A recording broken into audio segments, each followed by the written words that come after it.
Hello there, this is I, the Cat in the Hat, for a story that answers the question, did I tell you how lucky you are? So listen up, see how lucky you really are. When I was quite young and quite small for my size, I met an old man in the desert of Dries. And he sang me a song I will never forget, at least, well, I haven't forgotten it yet. He sat in a terribly prickly place, but he sang it with a sunny, sweet smile on his face. When you think things are bad, when you feel sour and blue, when you start to get mad, you should do what I do. Just tell yourself, ducky, you're really quite lucky. Some people are much more, or ever so much more, or much more unlucky than you. Be glad you don't work on the Bungle Bum Bridge that they're building across Boer Bay at Bum Bridge. It's a troublesome world. All the people who are in it are troubled with troubles almost every minute. You ought to be thankful a whole heaping lot for the places and people you're lucky you're not. Just suppose, for example, you live in the Gazette, and got caught in that traffic on Zate Highway 8.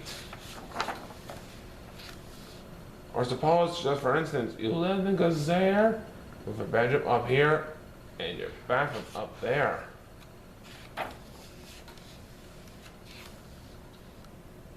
Just suppose, you were poor Herbie Hart, who has taken his from deambulator apart. He never will get it together, I'm sure. He never will know if the gig or the gore fits into the scrugs or the snugs or the snore. Yes, ducky, you're lucky you're not Herbie Hart, who has taken this from deambulator apart. Think they work you too hard, being a poor Alisard. He has to mow grass in his uncle's backyard, and it's quit growing grass, and it grows as he mows it. The faster he mows it, the faster he grows it. And all that is steeny old uncle pay for shoving that mower around in that hay is the pitiless pay of 2 ducats a day. And Allie can't live on such pitiless pay. So he has to paint flagpoles on Sundays and grooves. How lucky you are, you don't live in his shoes. And poor Mr. Biggs, every morning at 6. Poor Mr. Biggs has his barfing to fix. It doesn't seem fair, it just doesn't seem right. But his barfing just seems to go slump every night. It slumps in a heap, suddenly needing repair. Biggs figures it's due to the local night air. It takes him all day to unslump it, and then the night air comes back and it slumps once again. So you don't feel blue, don't get down in the dumps. You're lucky you don't have a bargain that slumps. And while we are at it, consider the Schlotz, the crumb-born, web-footed, green-bearded Schlotz, whose tail is entailed with unsolvable knots. If he isn't muchly more or worse off than you, I'll use my umbrella, that's just what I'll do. And you're lucky indeed you don't ride on a camel. To ride on a camel, you sit on a whammo.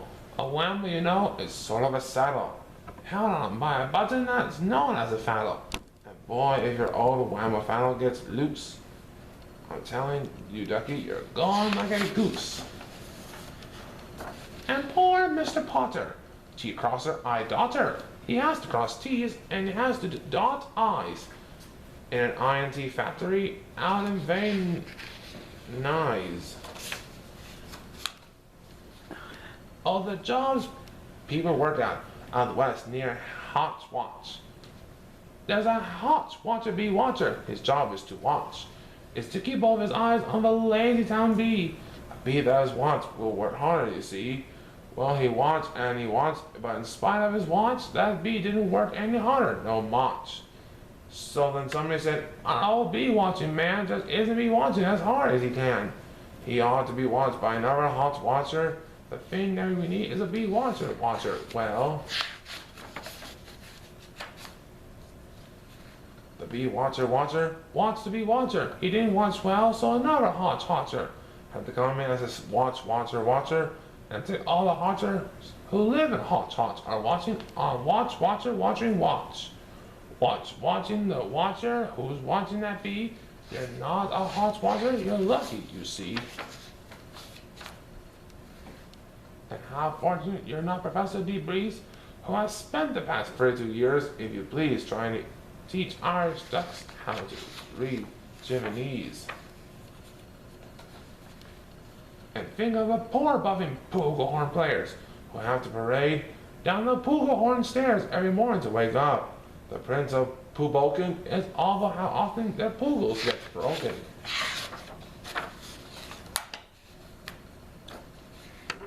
And oh, just suppose your poor Hattie Haddle, try as he will, he can't make any shadow. He thinks that perhaps something's wrong with his giz. I think that by golly there probably is.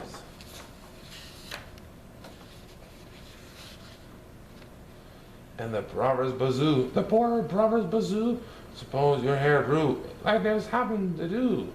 You think you're unlucky, I'm telling you, Ducky, some people are muchly, oh ever so muchly more unlucky than you. And suppose that you live in that forest in France, where the average young person just hasn't a chance to escape from the perilous pants eating plants. But your pants are safe, you're a fortunate guy, and you ought to be shouting, how lucky am I? And speaking of plants, you should be greatly glad you're not Farmer Falconbird 17 Radish. And you're so lucky you're not the Gucky Gown who lives by himself 90 miles out of town in the ruins of Gronk. Gronk is rather run down. And you're so lucky you're not the left sock left behind by mistake in the caverns of Kronk.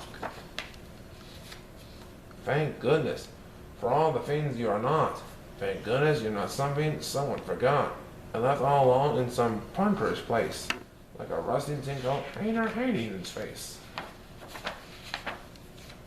That's why I say, Ducky, don't grumble, don't stew.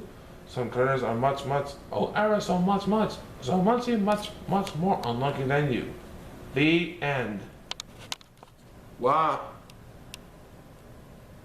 Well, I hope you're lucky to subscribe this big old cat. I always wonder how lucky you are. So give this big black cat a big thumbs up. Meow.